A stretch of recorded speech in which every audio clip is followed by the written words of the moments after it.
that there. Desolation through Naga. Let's do Chain Hex on these guys. Does this guy have any spells that would help where he's at right now? Blight Boil? Let's try this out. So he's got 16k damage.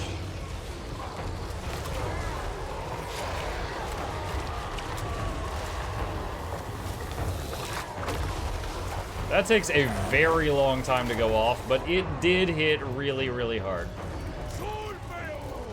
I give him that. Bringing the rot. Death comes. Let's see. Should I use Fleshy Abundance on himself? I think I will.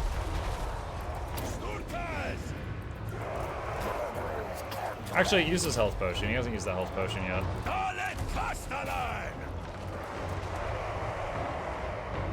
Gorgons are my Dark Elves, I think. Dark Elves, really? Yeah, I don't know squat about the Dark Elves. I think I own like one Dark Elf Lord, but very few of their actual troops, so playing them is troublesome. Or not super feasible for me right now, I should say.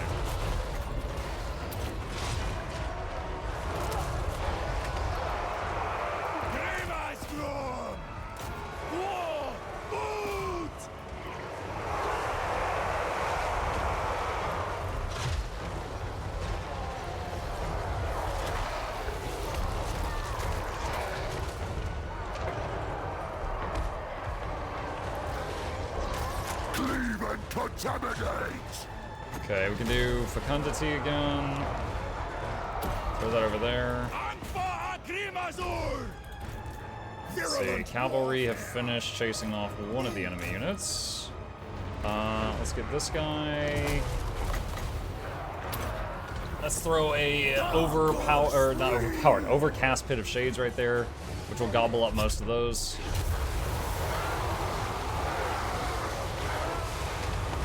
I guess it might be over.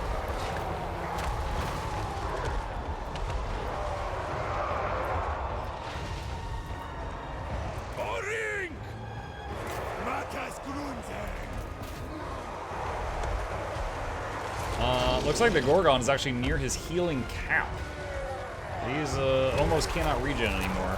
Like, he's healed for about 21k so far. Bring rot, make war.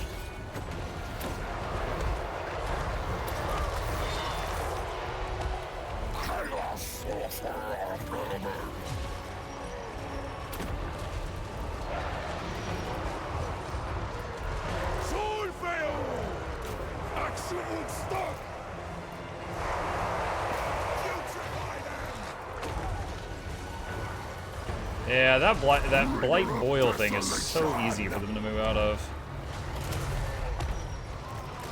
Leading the way.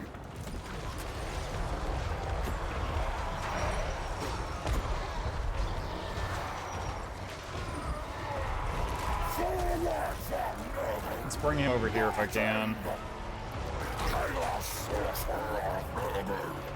Okay, so this guy's about at his healing cap. Let's bring him over to the main army. He's done 37,000 damage. He's done good work. And then overcast this, which is just going to be a huge heal in this whole area.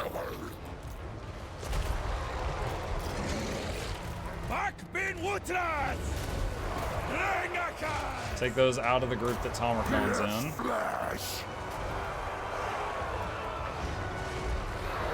And throw Fleshy Abundance in there for more healing. Ooh, we might lose the Rot Knights. I was not keeping a close enough eye on them.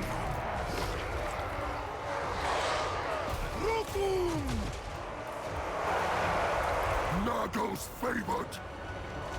Making corpses.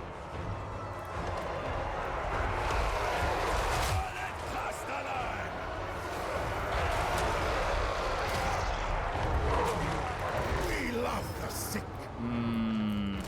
Spreading decay. Move on them. Not looking good for them.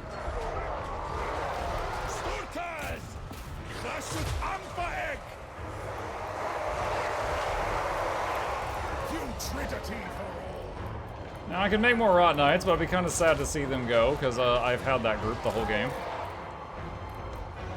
That's the group I had since the beginning.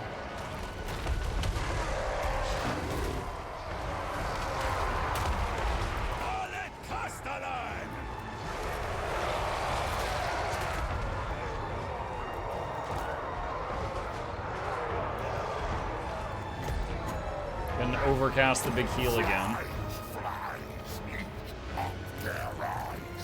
Nurgle guides us.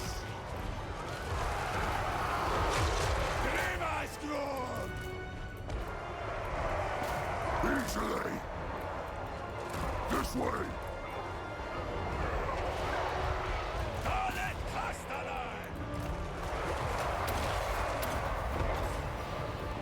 By my savage spirit.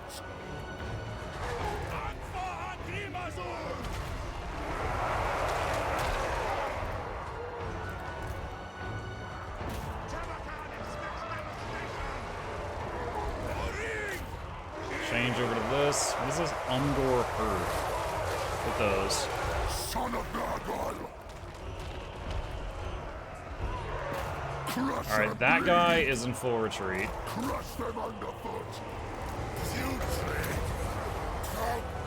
Zap him. Fecundity on the Rot Knights. Okay, that group is done.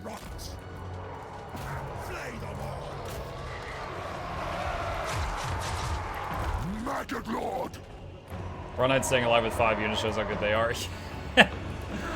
They are very solid. I mean, they're regenerating cavalry. Yeah, they're pretty good. Tamurkhan.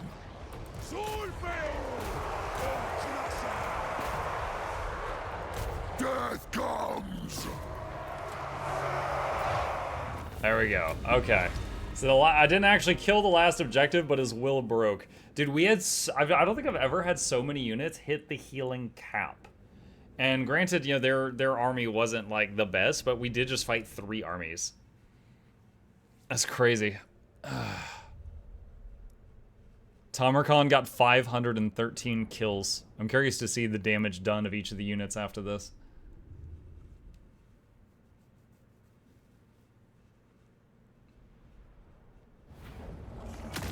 Alright, in terms of kills, Tamurkhan got 513. The Gorgon got 255. The Chaos Sorcerer got 235. Random Plague Ogres 228. In terms of damage, Tamurkhan 80,000. The Chaos Sorcerer 51,000. 19k for the guy that did Pit of Shades one time. 12k for the Forsaken. 779,955. 20k for the Plague Ogres. 19k for the Rot Knights. 16k for the Toad Dragon. 25k for the Gorgon. Crazy. Let's see. Eat the enemy. Get some health back. Alright. So we've now maxed out fealty with that guy. So he is a happy camper. He'll even let me make another Gorgon now if I want to. Alright. And lots of XP was... Hold on, let's save the game too. Just since we had that one random crash earlier. What do we got here?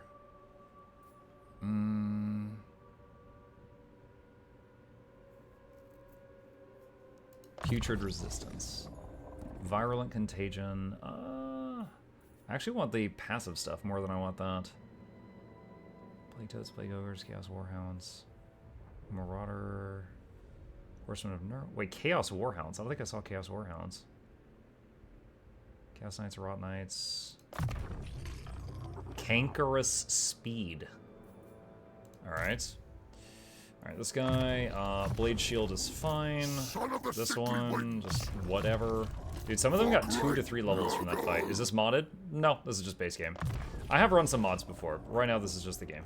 I'm just learning Nurgle right now. Actually, I think I've got a pretty good handle on it. We're almost done with a legendary campaign. Let's see. Woundmaker. This fella... it's just kind of whatever at this point. Desolation for all! There's extra powder. Plus armor piercing, explosive damage, and basic explosive damage to all allies within 35 meters. Interesting. Okay. And where is... Okay, so everybody is gone now. Alright. Enter. How's Nurgle? I never played him. It's pretty cool. The thing I like most of all is how their recruitment buildings work. They just basically... Imagine like every 3 turns, it just adds a bunch of ready-made units into a pool, and then at any time you can just grab them from that pool, and you'll get them at like half health, but there's 0 training time. It's like they're pre-trained. So like right now, I could, for example, let me go down to this guy. So this guy's room in his army. I could hit recruit units, and all of these, I could just like do that, and they're all ready to go. Now they're slightly injured, and you can do research to reduce that, but your buildings essentially do like a growth cycle. And let me see if I can find one to show. No. Here's one. So basically it's like, it puts these units in the pool, and then after 3 turns, it puts these units in the pool, and then after 3 turns, it puts these units in the pool, and so on. And it just keeps doing that. And there's different ones of that. Like there's one of these buildings for like flying units, there's one of these buildings for ground units and infantry and stuff like that. But I'm enjoying it. And then also you can cook up plagues and like mess with people. Let's see. Wait, is this...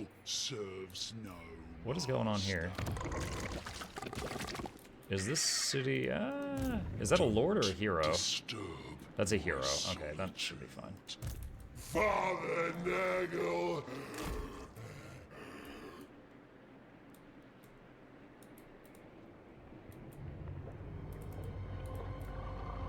Now, right now, my last win condition, my goal is to do the short-term victory. I just did my 3rd Chieftain Devoted battle. My last thing is kill Goldtooth. And I have beaten him into the ground, but he's not dead. And when I click on this, it centers the screen here. So I'm guessing he's got an ogre camp there. So that's what I'm dealing with right now.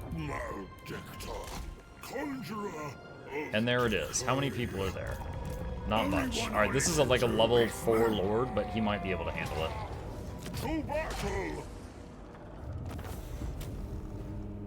Your father has use for you. Give me killed. Faction destroy. Yes! There it is, chat. There it is. Short victory complete. My first short victory on Nurgle, and it was on legendary difficulty. Nice.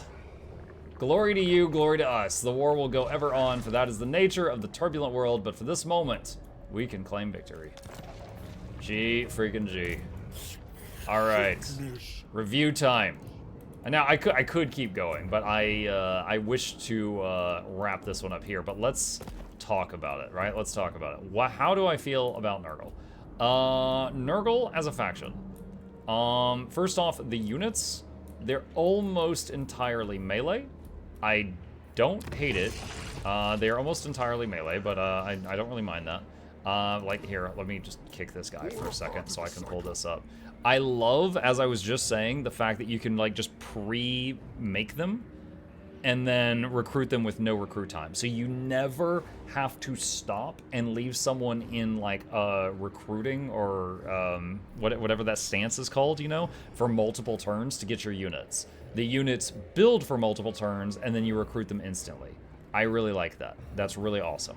It's almost all melee, but it's not a big deal because they've got like a lot of health and you've got access to some healing skills, so you've got decent sustain. So that's not bad at all. In terms of their whole corruption mechanic, it was not nearly as good at, like, I got to make 2, like this city right here, I've got a cult camp here. The cult camps require you to have Nurgle corruption under them. So the only places that were in the world that had Nurgle corruption other than where I was where like the other Nurgle players were. So I got to make cult camps under the other Nurgle players, which was kind of silly. But so it felt like the cults felt like much less of a thing than it is for like Slaanesh or Tzeentch, which can, like, you know, just have cults under, like, the whole map. Like, when I played the Changeling, I ended the game with 196 cults or something like that. The troops are really good. The troops are fun. The lords and heroes. There are some factions I like playing, but I hate the lords and heroes. Anything with the Nurgle casting line, this line here, the Stream of Corruption was an okay cone attack. It wasn't great. It wasn't as good as Pink Fire of Tzeentch. Some of the other spells here I didn't find very useful. Fleshy Abundance Overcast was incredibly powerful, but it was like 25 mana, so you could only do it once or twice a fight. But it would just put a massive heal on every single unit. It didn't have a cap. It wasn't like, you know, 5 units. It was every unit. So getting one person that could overcast Fleshy Abundance in every army seemed really important. So that was really freaking good. And then for the Chaos Sorcerer, this ability, Rancid Reach, was incredible. It was basically a Mortis engine. As long as they're in melee, it's hitting all enemies in 35 meters every second. So I frequently would just like I'd keep an eye on him because he didn't have regen, but I would just have him in melee. And even though he's a sorcerer, he had 90 armor and 50 defense. It's not bad. And he would pump out like a lot of damage. He would do like 30 to 40,000 damage in each fight. That was pretty good. So I did like these guys a lot. The cultists, honestly, the hardest part about them is just keeping them alive. They're pretty fragile, but they increase mobility for the army, which is great, because like when I play the Warriors of Chaos, they do not have any heroes that increase mobility. They get the Chaos War Shrine, and I want to have a Nurgle War Shrine in every one of my armies, because it pumps out regeneration to everything near it. So it's incredible to have just one of those in every group. And the Greater Gate of Nurgle is just summoning free troops, so that's awesome. But I kind of felt like I constantly had to keep an eye on this guy and make sure he didn't die. That's basically Nurgle. Oh, and I think I didn't really like, when it comes to like the lords, like if I got the Sorcerer Lord of Nurgle, it did not have that ability that was like a Mortis engine. That kind of bummed me out. So it has the usual red and blue lines for lords, it has the green line for Nurgle, and then the only thing it had different from the hero that I liked so much was it had Corrupt Mage, which gives Winds of Magic per turn. That's awesome.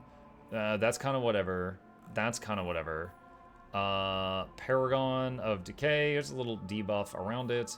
And Locus of Virulence, which is a little buff around it, which on a cooldown. So like this guy, I did not like these lords.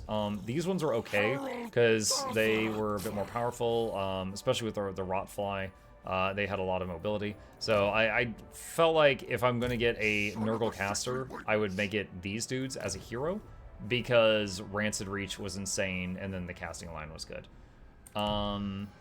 So that's how I felt about those. Was there anything else? The Plagues was alright. Like the early game, I could never afford to make them. Late game, I absolutely could. I could have done more with them in the late game, but it was fine. In the case of Tamurkhan specifically, Tamurkhan, I mean, he's just a beast. He's just a freaking unit. He just goes in, he doesn't want to die for a long time, and he does a ton of damage to the enemy, and he even has the Mortis Engine effect around him. So, like the last battle I did, he ended with like 60,000 damage done. So he's a very powerful, kind of a one-trick hero. He's just unga bunga. So he was pretty good. I did play one turn of each of the other Nurgle faction, the Nurgle people, the Tallyman and the, what's the other guy's name? I can't remember. I looked at their skill trees just to see what they started with, and it didn't really impress me that much. So the Nurgle lords are fine. I like the Nurgle units and structures and heroes more than I do the Nurgle lords.